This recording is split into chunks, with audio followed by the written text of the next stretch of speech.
Hello, listeners, and thank you for listening to FFS. And we have a very exciting announcement. On Friday, the 24th of May, Eddie and I will be recording a live session of the podcast in Monaco. It'll be at the Red Eye Events Harbour Club Villa at Saint-Devote.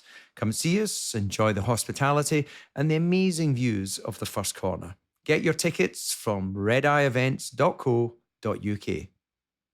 All right, EJ, well, look, we've come off the back of the Imola Grand Prix, and I was there on site, thoroughly enjoyed it. Great to see the Tifosi up on the hillside. You'll remember that well from your times as a Grand Prix team owner. And although it's an old school circuit, and some people go, there's gravel and there's not much runoff and all that sort of stuff, I see it as the natural sort of ebb and flow of the challenge of a true world championship. You go to all sorts of different places across the calendar and across the globe. So what was your sort of takeaway? Exactly what you've described, old school. And one of the reasons why I like this kind of circuit particularly is that DRS didn't have a massive play. I mean, Azerbaijan or whatever it is, or Baku, when you see the cars just going down the straight, you know it was a definite pass. You didn't have that here. You had the intrigue of watching. You had different cars going on the outside and the inside and passing in the most ridiculous ways. And I thought we saw really good overtaking. And I was intrigued. I must say I enjoyed the race. I loved what Lando did at the end. I thought that was magic. Fair play to Max. Did you say Nando or Lando? I was in Nando's the other day and it completely fucked my head. Dismiss all that. Lando. Now let's fucking start again. No, we keep going because you were on a roll there and I cut you off. I'm sorry, but Lando did a great job at the weekend, didn't he? Honestly, he's a special young kid, isn't he? I mean, he's full of life and he's never down, and you hear him in the interviews and he's very gracious. The car was amazing. He was amazing. And so was Piastri. I think McLaren have got their mojo well and truly back. And I don't remember them being this strong for a very, very long time. So the people who have helped to put this together, and I'm including the Crown Prince himself, because it was a big task to take He was there at the weekend. Yeah, he was there. Yeah, I have a good idea why he was there.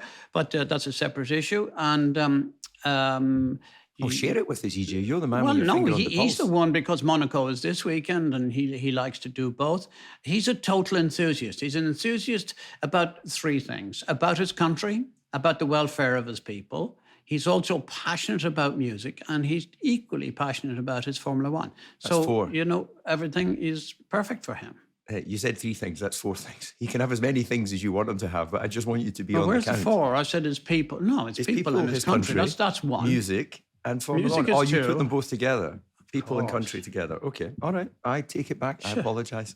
Come on, DC. I'm sorry, EJ. I don't want to upset you. I never knew you as an accounting person thinking of numbers. Yeah, I know how you account. Two for me, one for my you. My brain works differently to yours. Hey, here's the thing. Look, I agree with you. I think McLaren were brilliant at the weekend. They're on a roll. They're getting it together. Amazingly, only 2 victories in the last 12 years. But they have a correlation between the wind tunnel and the upgrades that they work on and the virtual world, and then that's delivering on the racetrack. And I think they've got 2 of the greatest young talents in the sport right now. And the fact that they're paired together, and I know you get excited when it comes to giving young talent a drive, and it's difficult maybe in a way for some people to look at Lando and go, well, he's been around for a few years already, but he started so young. Those 2 could be an incredible driver pairing for the next decade. Well, look, I keep muttering on about this. There are so many great young drivers there. Give them a chance. We saw what happened with the Ferrari with Berman, and then we got completely, we don't want to lose track of him because he's a great talent too. But here is 2 drivers. The McLaren drivers, as of now, if they can keep them, and McLaren are obliged to keep those 2 guys for the long term because they're unlikely to find 2 better in that capacity. And, Mark, for example, looking after Oscar, for sure he will be guided in exactly the right way, and they will be very strong. So it's only a matter of time. And it was interesting. I think I think Oscar was a bit unlucky to be demoted 3 places, but that's the way the rules are. And I think he could have put up a really strong fight to Max had he had the opportunity to start from the front row. Yeah, absolutely. And other young drivers that I saw at the weekend, who we should not forget, is Liam Lawson, the young Kiwi who popped in for 5 races when Daniel Ricciardo fractured his hand. Did a brilliant job. And he's kind of sitting there slightly under the radar, isn't he? But David, you've got a son who probably in the future, and we're all great friends with Mick too, and we want to find out what's happening to Jack and whatever it is. But there's lots of young drivers out there who are twiddling their thumbs because it's really difficult to get in. And I came up with a little scheme where I hate sprint races. I think they're awful. They should be banned with immediate effect. However, if we're going to keep them, please, can the sprint races be for young drivers who have not completed 10 Grand Prix? So maybe give young drivers like this the chance to compete against themselves. So we, the fans, can actually see what's about to unfold to us in the future, see what the potential is, give the guys a chance. Those who are racing every weekend in karting and Formula Ford, Formula 4 2000 or whatever the formula is, at least give them the chance and the belief that they have a chance of making Formula One.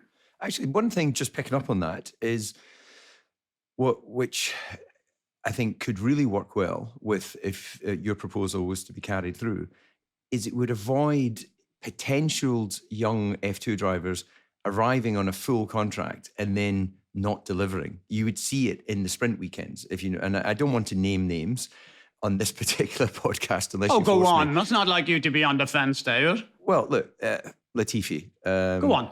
Logan Sargent, at the moment, Latifi didn't arise to the level that maybe his junior Formula career would have shown. Logan Sargent hasn't reached the same level as I think that's fair. As Alex Albon. You maybe could have found that out in a few sprint races, because F1 is very different to any other formula. It's a different pressure. It's a different animal altogether. The intensity, the pressure, the spotlight. Some people are just not cut out for that. And I have often used the example of one of the great lost talents, in my opinion, that drove for you, Heinz-Harald Frentzen. Heinz-Harald came up through all the formulas, paired with Michael and, I forget. Wendlinger. Wendlinger, thank you, EJ. And was there absolutely with them all the way through. He won Grand Prix with you, went to Williams. He went to Williams after Sauber, but at Williams, which was a winning Grand Prix car, he only managed to achieve 1 victory, where he won more than that in, let's say, teams that were not as well established in things. Nowhere near as, we were never as well. But, I think you also have to think about personnel. And when you're running a team and you have somebody like, more than anyone, Patrick Head was a tough operator. And I don't know how your relationship was with him. I know what mine was perfect, and we were great. But I hear from all the drivers that he was a real tough, no compromise kind of guy. And, that was not Heinz-Harald Frentzen. He was a softie. And I don't mean that in a bad way. I mean, he's a wonderful human being. But yes, he did win more races at Jordan than he did at Williams, which was kind of a bit surprising. But nevertheless, that's what happened. And I thought, if we reflect back into Formula 3 days, when Michael was there in Formula 3, when they went as the baby junior team in Mercedes, when they ran at Le Mans and things like that, Frentzen was the quickest of the 3, actually. So there was Wendlinger, and there was Schumacher, and there was Frentzen. So no one should be surprised about the talent of this guy. But you're absolutely right. Mentally, he found it difficult to co-op, to work with and operate with some of the people inside Williams. Now, so it's not just about the driver, David. I hear what you say, and I hear about Logan Sargent, and I concur with that. Nevertheless, there are other issues at play in any team makeups that make sure that the driver has the best opportunity to do well. And I think what Zach Brown has, for example, created, and I love this because it's such a young, vibrant, exciting. Every time I look at it, it's positive. It's about to be it could be the great new success coming forward. I don't know. But I think full marks to Zach, his team, Andreas. Well done to the Crown Prince. I think this has a great chance of being world champions in the future. But they need to consolidate and keep those drivers together, keep the belief together, and keep doing what they're doing. Well, absolutely. I think the one issue they may have looming down the line is if and when they consistently are challenging for race victories, because, another lap, he may well have found himself in a situation to challenge Max. It would have taken a very committed move to take away a victory from Max. He's now won his 59th Grand Prix. Most of them, he's been way out front, but he's equally shown he's got the ability to win Grand Prix and fight for Grand Prix coming through the field as well. So he is the true new benchmark in Formula One, which now even Lewis Hamilton, amazingly, now having had a fairly quiet couple of years, when he goes to Ferrari, he's going to have to try and knock this new benchmark off the top spot, whereas Lewis for many years was that benchmark. So I think that it is probably going to energize Lewis, especially the way Ferrari are just chipping away at things. But the issue I think McLaren have on the future is when you've got two brilliant drivers suddenly with a winning car, they both can't win. And that's when you find out who your friends are. And that's how you find out how good you are at being able to manage. And you'll appreciate this, EJ, in your role as a team owner, how you manage the egos and personalities of the two drivers. Some need the carrot, some need the stick. And but one thing's for sure, as we saw from Prost, Senna and many others, 2 into 1 doesn't go. Which did you prefer, the carrot or the stick, DC? I like a little foot massage was always good for me. Oh my God, here we go again. Sorry, change the subject, please. Back to motor racing. Sorry, folks, I apologise for his intrusion. There's something appalling. He's like this all the time, by the way. Socially, he's inept, absolutely hopeless. Anyway, DC, yeah, look, that would be a nice thing to have. Right at the moment, you have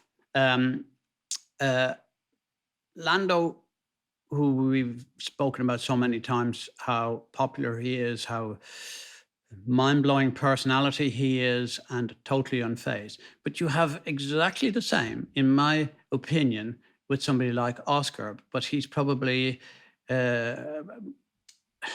less on the radar screen because the media and the British media are pumping up Lando, of course, and rightly so.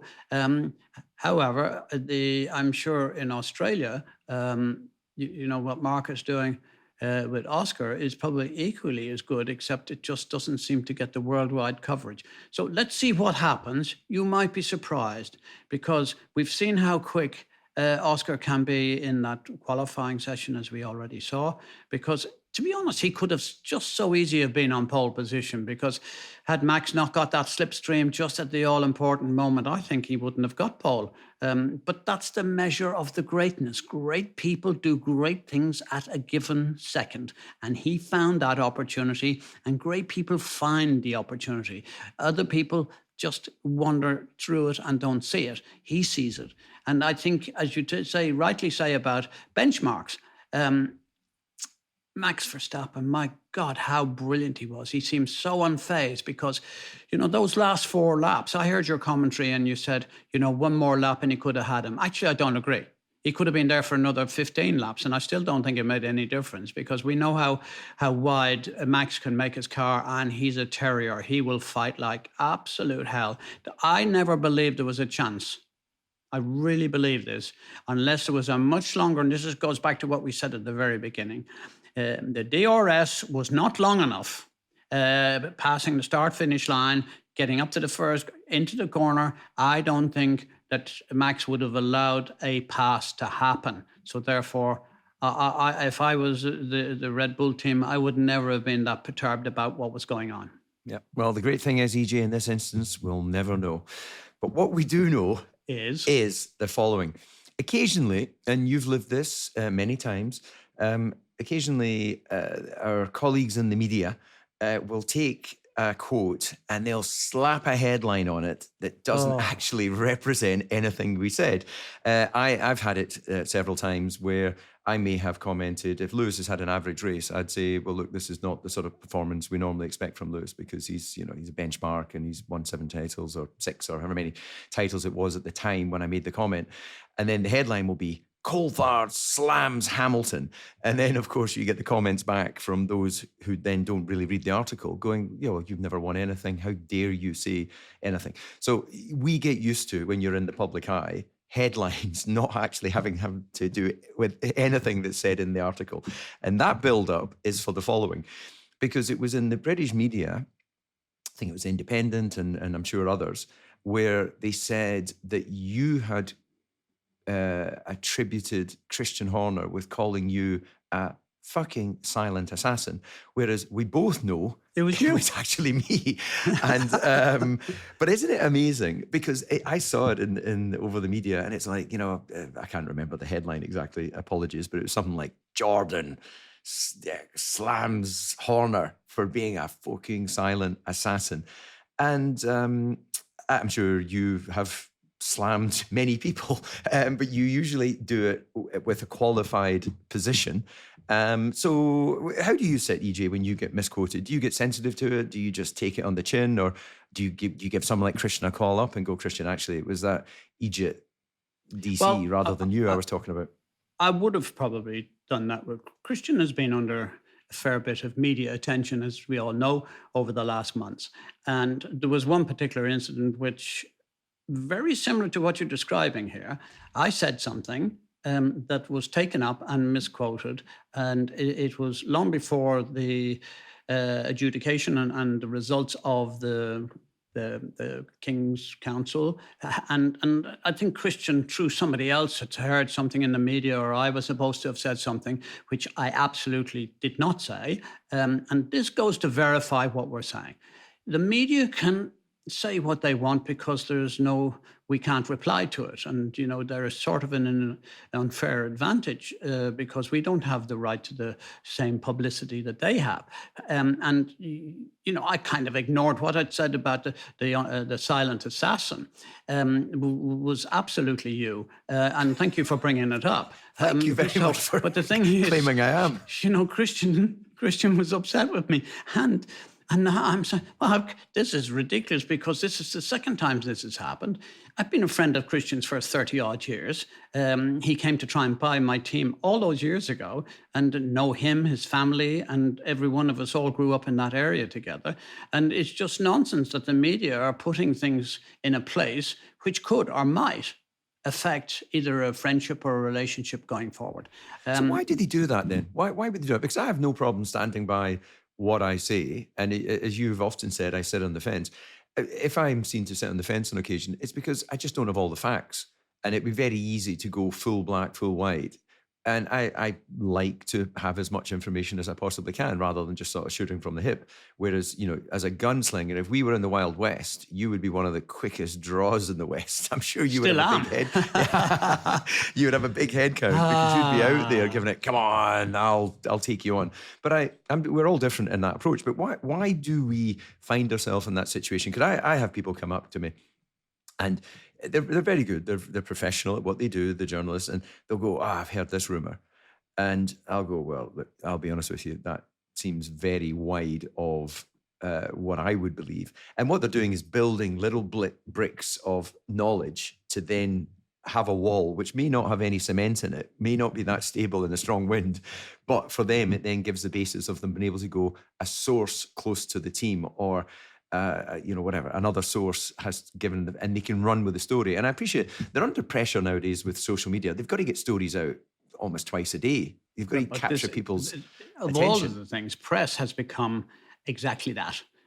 It's an hourly thing. It's a minute-by-minute thing, whereas it used to be the morning program. You buy your Telegraph or your Mail or your Times or whatever it is, and you look in the paper in the morning. That's now all old hat, isn't it? Because you just click on the computer and it's there.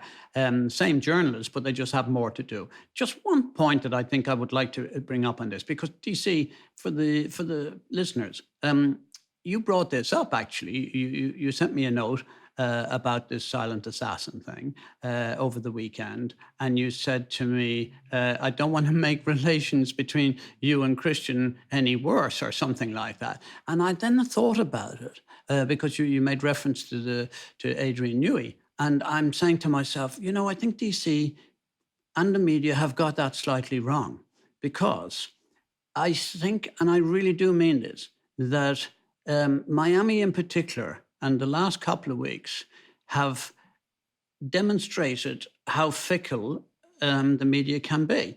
Because suddenly from, if you like, on a little bit of the attack towards to Christian, for example, and suddenly the Adrian Newey thing comes along, and then Christian is sort of no longer on front page. It's all Adrian. So I believe he owes me a favor. Because I believe I distracted so much of the media, not willingly, it just so happened that way, but the media got distracted towards Adrian Newey, and they gave Christian a bit of breathing space. So that's how I see it, but then I would be naturally biased, and I see things to my favour, same as you see things to your favour. Yeah, you see things from your own unique point of view. Well, you bring it up, actually, and we've kind of drifted away from the Imola Grand Prix weekend, but as you mentioned, Adrian, as his manager, would you like to update the anchors in a world exclusive as to how negotiations are going on for his future, whatever that future may be? Well, I'm going to make reference to a piece. And look, we all absolutely adore Jonathan McAvoy from the Mail. He's a very busy guy. He gets great stories and he knows the situation. But, it's really very wrong to be so blatant about joining a certain team. In this case, he talks about Ferrari. And, I'm speaking as someone who should know. And I'm not giving any information away other than I can tell you, at no stage is this kind of discussion happening. There will be talks, and there is going to be ongoing talks, because we have yet to decide what Adrian himself wants to do. He's been at this, since coming straight from his dream to be an engineer in university and Leighton House and Williams, McLaren, now Red Bull. Jesus, the guy is 60-something. He's getting a new boat. I would have said that equally alongside all of those potential teams that we're talking about, the fifth team he should be thinking about is himself. Himself and Amanda, they've got a wonderful home in Cape Town. We see a lot of them. They're great, great friends. I have no idea. And let us be very clear. It'll always be Adrian's decision, and so it should be. But there is no clear call. So, Jonathan, if I could just do this through our own little piece of media. Love what you do, but, it's not accurate. I can give my absolute life on that. There is no inclination to go in any particular way at the moment. We are looking at the opportunities and we're letting people come and talk to us. Yeah, well, EJ, you should not be making offers like that. I'd give my life on that. That's a very tempting offer. Maybe I don't consider my life very precious anymore. Oh, come on. Everybody loves you. Everybody loves a bit David, of I wore this Pirates. T-shirt for you. Look, you see? I'm giving you the finger. Well, you too. Don't you like him? I think he's nice. Look at him. Oh, yeah, wow. Look at him. He looks. And he's on a bicycle as well, which even more. He looks as deranged as you. Anyway, EJ, so I think we're going to wrap this one up. That was Imola. Any closing thoughts on Imola before we move on to the next podcast? I think it's only fair that we also reflect a little bit. And, 30 years ago on the 1st of May, I was there. It was the worst day of my entire motor racing life, probably one of the worst days of my life generally, because no one likes to see the tragedy that happened there, the loss of a massive icon, Roland, of course. Rubens had a terrible accident. It was one of those circuits that suffered, and I'm so glad to see it back. I was so glad to see the Tifosi.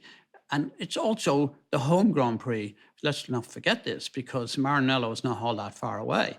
And, to see Stefano on the podium giving out trophies as what he does. And I just thought it was a really nice event, and it was a great race and full marks. I think that race and that circuit should be on the calendar going forward. Excellent words. Okay, EJ, I think we'll wrap this one up. And to our listeners, the anchors, if you've enjoyed this little, what was meant to be a sort of 10-minute review of the Grand Prix, it's ended up running a bit longer than that. But if you've enjoyed it, let us know, of course, through the normal social channels and on the email that has been advertised previously. Until next time, EJ, sign us off with your normal, beautiful tone. Are we ready? Oh, it was a nice chat today. Nice, friendly Monday chat. Let's move on, DC. Absolutely. See you later. Bye.